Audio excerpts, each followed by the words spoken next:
Linda Lapointe détient un baccalauréat en administration des affaires. Élue députée de Groux en 2007 sous l'Action démocratique du Québec, elle est élue députée de Rivière-des-Mille-Îles en 2015 sous le Parti libéral. Elle a siégé sur les comités des langues officielles et du commerce international et travaille depuis 2020 comme agente de liaison au caucus national pour le bureau du premier ministre du Canada. Bonjour, Madame Lapointe. Bonjour, Clara. Merci de l'invitation de TVBL. J'apprécie beaucoup. Alors, vous êtes candidate pour le Parti libéral dans la circonscription de Rivière-des-Mille-Îles. Pour commencer rapidement et en ordre de priorité, quels sont les 3 dossiers majeurs dans votre circonscription?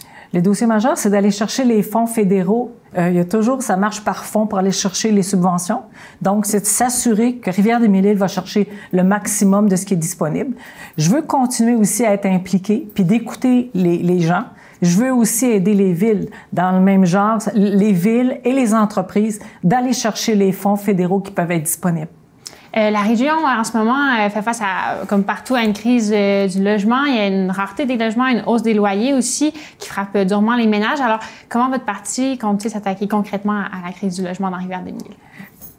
C'est un bon point. Puis je veux dire, ça peut être autant dans les logements subventionnés, mais aussi faire des maisons préfabriquées. C'est prévu dans notre programme d'investir là-dedans. Parce qu'au Québec, l'hiver, c'est difficile de construire en raison de la température. Donc, c'est vraiment d'aider. Puis c'est encore là, c'est d'aider les villes, comme je disais précédemment. Il y a des fonds disponibles.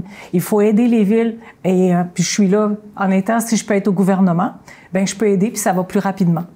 En ce moment, il y a de nombreux citoyens qui déplorent la difficulté d'obtenir des soins rapidement ou simplement des services publics. Alors, que comptez-vous faire pour améliorer l'accessibilité à des services publics en général et leur qualité aussi dans votre circonscription? Vous parlez plus spécifiquement de la santé, qu'est-ce que je comprends? Oui, on peut. OK. La santé, c'est effectivement un domaine, bon, oui, c'est le provincial, c'est le Québec qui va desservir, qui va donner les services directement, mais on a eu une entente qui a été faite dans la dernière année et c'était de trouver les priorités communes avec le gouvernement fédéral et le gouvernement provincial et c'était principalement sur les soins de longue durée, la santé mentale. Et c'était de s'assurer aussi d'avoir des indicatifs pan-canadiens pour être sûr que ce qui est investi va aussi redonner, je veux dire, trouver les meilleures pratiques et les partager à travers le pays. Mais la loi est fédérale, mais les services sont donnés par la province.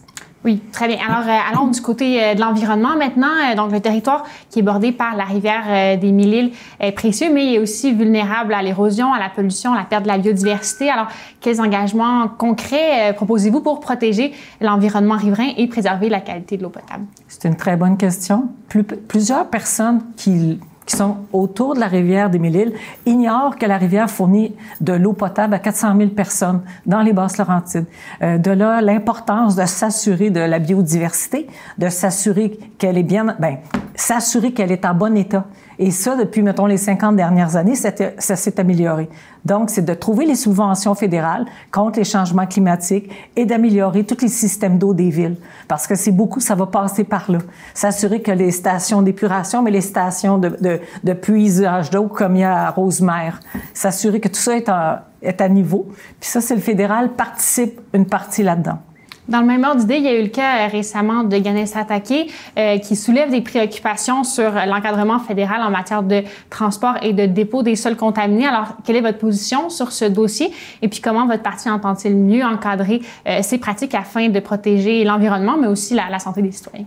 Bien, je trouve que c'est une excellente question parce que, je veux dire, des déchets qui sont polluants, ils ont beau être à Ganesatake, mais il y a un environnement autour. Je veux dire, c'est dans Mirabel, c'est de s'assurer que tout est fait comme il faut. Encore là, je veux dire, là, on est entre les deux. On est entre le fédéral et le provincial autour. C'est de s'assurer puis seconder pour que tout se fasse bien.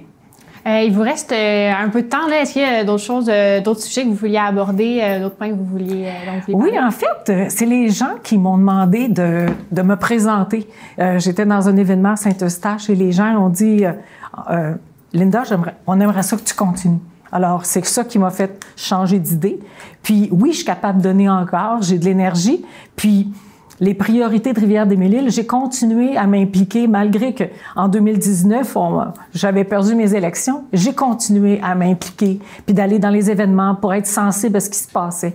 C'est continuer de servir, je vous dirais, continuer de servir les gens. Ça fait plus que 20 ans, que je suis impliquée en politique, mais je vous dirais que je suis impliquée dans mon milieu. Je suis ancienne épicière, j'ai été au regroupement des gens d'affaires, j'ai fait des brunchs du partage pour lever de l'argent pour des gens qui en ont besoin. C'est mon implication communautaire de continuer. J'aime mon coin de pays. Je veux l'amener au niveau national, puis m'assurer qu'au niveau national, ben qu'on soit entendu, puis que je peux aider le Canada au complet. De mon savoir, ben, je vais le faire avec le plus grand des plaisirs et s'assurer que Rivière-des-Mille-Îles est représentée à la table du cabinet. Merci beaucoup. Merci.